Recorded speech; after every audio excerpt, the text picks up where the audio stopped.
ایمان و عقیدے پر مشتمل چند خوبصورت پھول چند ہی لفظوں میں آپ دوستوں کے سامنے رکھتا ہوں، اس سے پہلے کہ ہماری آخری اور خصوصی نشست شروع ہو۔ اللہ مالک الملک ہے، اللہ مالک الملک ہے، اور محمد مصطفیٰ صلی اللہ علیہ وسلم ہمارے پیغمبر ہیں، اور صحابہ رضی اللہ تعالیٰ عنہ ہمارے رہبر ہیں۔ اللہ مالک الملک، محمد صلی اللہ علیہ وسلم پیغمبر اور صحابہ رہبر ہیں۔ نہ کوئی کلام قرآن جیسا، نہ کوئی کلام قرآن جیسا، نہ کوئی مذہب اسلام جیسا، نہ کوئی کلام قرآن جیسا، نہ کوئی مذہب اسلام جیسا، نہ کوئی نبی محمد جیسا، نہ کوئی وفادار صحابہ جیسا، نہ کوئی سچا ابو بکر جیسا، نہ کوئی عادل عمر جیسا، نہ کوئی سخی عثمان جیسا، نہ کوئی بہادر علی المرتضیٰ جیسا، رضی اللہ تعالیٰ اجمعین۔ اللہ کے پاک پیغمبر علیہ الصلوۃ والسلام کے تمام صحابہ ہمارے ایمانوں کا معیار ہے۔ صحابی وہ ہے جس نے ایمان کی حالت میں جو اللہ پر بھی ایمان لایا، محمد مصطفیٰ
21 سال سے اوپر کا عرصہ آپ کو اس شعبہ میں گزرا. اسی طرح خبر اور تمام اسلامک سینٹر کے خطیب، اسی طرح ریڈیو سعودیہ میں بھی آپ کی تقاریر آتی ہیں، اور اسی طرح پیغام ٹی وی، اس پر بھی ہفتے میں 2-3 پروگرام محترم شیخ حفظہ اللہ تعالیٰ کے دعوتی پروگرام نشر ہوتے ہیں. 50 سے زائد کتابوں کے مصنف ہیں، اور اسی طرح دعوتی عمل میں ان کی شخصیت کوئی ڈھکی چھپی ہمارے سامنے ڈھکی چھپی نہیں ہے. تمام لوگ جو اس دعوتی عمل میں کام کر رہے ہیں یا دعوتی عمل سے منسلک ہیں یا ان دعوتوں کو جو ہماری دعوتیں ہیں قرآن و سنت کی اس کے اندر شریک ہونے والے ہیں، وہ شیخ محترم کی شخصیت سے واقف ہیں. اللہ تعالیٰ جل شانہ سے دعا ہے کہ رب کائنات شیخ محترم کی اس کاوش کو، ان محنتوں کو اور اس دعوتی عمل کو اللہ تعالیٰ جل شانہ قبول و منظور فرمائے، اور شیخ محترم کی عمر میں، علم میں، عمل میں اللہ تعالیٰ جل شانہ برکت عطا فرمائے، اور دیر تک شیخ محترم کی اس محنت سے، دعوتی عمل سے ہمیں مستفید ہونے کی توفیق عطا فرمائے. تو بغیر کسی تاخیر کے میں دعوت سخن دیتا ہوں فضیلت الشیخ محمد منیر قمر صاحب حافظہ اللہ تعالیٰ کو کہ وہ ہمارے سامنے تشریف لائیں، اور ان کا جو موضوع ہے وہی جو ہماری کانفرنس کا موضوع ہے کہ عظمت صحابہ رضی اللہ تعالیٰ عنہ کے موضوع پر آپ دوستوں کے سامنے گفتگو فرمائیں. فجزاکم اللہ خیر و احسن الجزاء فی الدنیا والآخرہ. تمام دوستوں سے گزارش ہے غور و فکر سے سنیں اور دل میں بٹھائیں، اور آگے اپنے دوستوں کو، اہل و عیال کو اس بات کو پہنچائیں. اللہ تعالیٰ جل شانہ ہمیں عمل کرنے کی توفیق عطا فرمائے. تشریف لیں.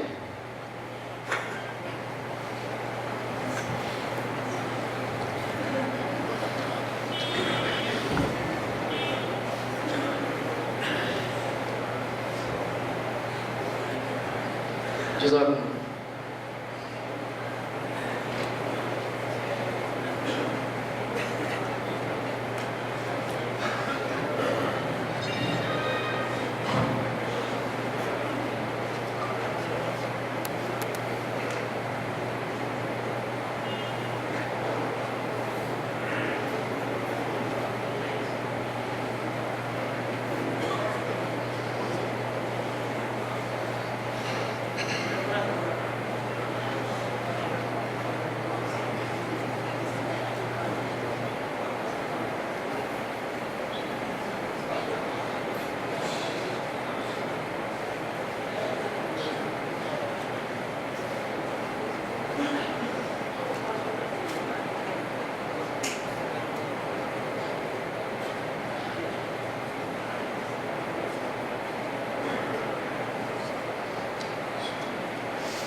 إن الحمد لله نحمده ونستعينه ونستغفره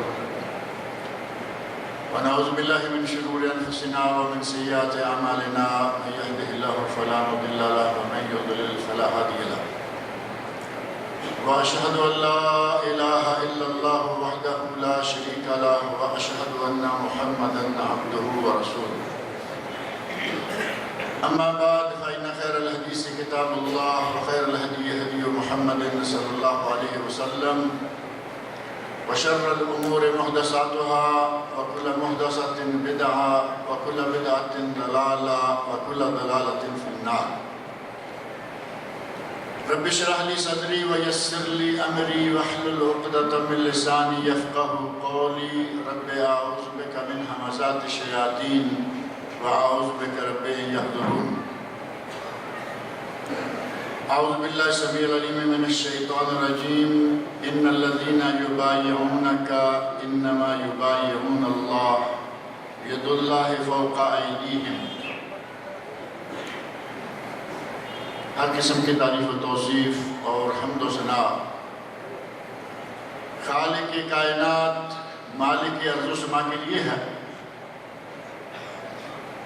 وہ خالق و مالک جس نے ہمیں ان گنت نعمتوں سے نواز رکھا ہے، جس نے ہمیں انسان بنایا، جس نے ہمیں مسلمان بنایا، جس نے ہمیں محمد مصطفیٰ صلی اللہ علیہ وسلم کا امتی بنایا. حمد و ثنا باری تعالیٰ کے بعد لاکھوں کروڑوں انگنت بے شمار درود و سلام حضرت محمد مصطفیٰ صلی اللہ علیہ وسلم کی ذات گرامی پر، جو اللہ رب العزت کی طرف سے نسخہ کیمیا ہمارے پاس لائے، اور درود و سلام کے بعد انگنت رحمتیں اور اللہ کی رضا ان قدسی نفوس انسانوں پر جو نبی اکرم صلی اللہ علیہ وسلم سے قرآن کریم کو سیکھ کر، سیرت مطہرہ کو سمجھ کر اور شریعت کو حاصل کر کے ہم تک پہنچاتے رہے۔ اگر وہ صحابہ نہ ہوتے تو نہ یہ قرآن ہم تک پہنچتا، نہ نبی اکرم صلی اللہ علیہ وسلم کا فرمان ہم تک پہنچتا۔ آج بر صغیر میں ایک جماعت پیدا ہو گئی ہے جو کہتے ہیں کہ ہمیں قرآن کافی ہے۔ منکرین حدیث یا اہل قرآن، یہ دونوں نام ایک ہی جماعت کے ہیں۔ وہ اپنے آپ کو اہل قرآن کہتے ہیں، ہم ان کو منکرین حدیث کہتے ہیں۔ وہ کہتے ہیں کہ ہمیں قرآن کافی، اور ساتھ ہی کہتے ہیں کہ حدیث چونکہ ضنی ہے، حدیث بیان کرنے والے صحابی ہیں، درمیان میں کتنے اور لوگ ہیں۔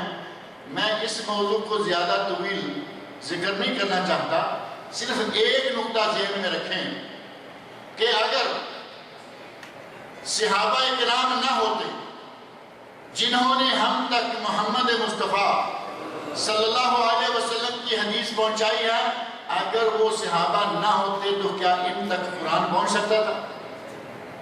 قرآن ہم تک کس نے پہنچایا؟ صحابہ کرام رضی اللہ عنہ۔ کوئی دوسرا ذریعہ ایسا نہیں تھا کہ یہ قرآن ہم تک پہنچتا اگر صحابہ نہ ہوتے۔ جن صحابہ نے قرآن پہنچایا ہے انہی صحابہ نے حدیث پہنچائی ہے، لہذا اگر کوئی یہ سمجھے کہ ہمیں قرآن کافی ہے، وہ قرآن کو سمجھ ہی نہیں سکتا۔ اگر کوئی کہے کہ یہ حدیث رسول صحیح طریقوں سے ہم تک نہیں پہنچی، اسے قرآن بھی صحیح طریقوں سے نہیں پہنچے گا۔ یہ اللہ رب العزت کا خاص احسان ہے اس جماعت پر، اس گروہ پر جس گروہ نے ہم تک قرآن بھی پہنچایا اور نبی اکرم صلی اللہ علیہ وسلم کا فرمان بھی پہنچایا۔ اس عظیم جماعت، صحابہ کرام کے اس عظیم گروہ جس کا تذکرہ قرآن کریم میں جا بجا آیا ہے، ان صحابہ کو ایک دوسرا گروہ ہے جو گالیاں بکتا ہے، برا بھلا کہتا ہے۔ یہ دو گروہ ہیں صحابہ کرام کے بارے میں۔ ایک نے صحابہ کی دی ہوئی، صحابہ کی پہنچائی ہوئی حدیث کا انکار کر دیا، اور دوسروں نے 17 صحابہ کو چھوڑ کر باقی تمام صحابہ کے ایمان کا بھی انکار کر دیا۔ وہ گروہ بھی آپ کے سامنے ہے یا نہیں؟ گنتی کرنا شروع کرتے ہیں، حضرت علی رضی اللہ عنہ، فاطمہ الزہرا رضی اللہ عنہا، حضرت حسن اور حسین رضی اللہ عنہما، سلمان فارسی، مقداد بن اسود، بلال حبشی، صہیب رومی، 17 تک جا کر ان کی گنتی ختم ہو جاتی۔ کہتے ہیں کہ یہ 17 صحابہ مسلمان رہے، باقی سارے کے سارے نعوذ باللہ منافق ہو گئے۔ اللہ رب العزت کا ان لوگوں پر کتنا بڑا احسان ہے کہ یہ اب بھی زندہ ہیں، اللہ کی نعمتوں سے بہرور ہو رہے ہیں، ورنہ اس مقدس جماعت کے خلاف بد زبانی کرنے والے کا جی نہیں ہمارا چاہتا کہ وہ دنیا میں رہے۔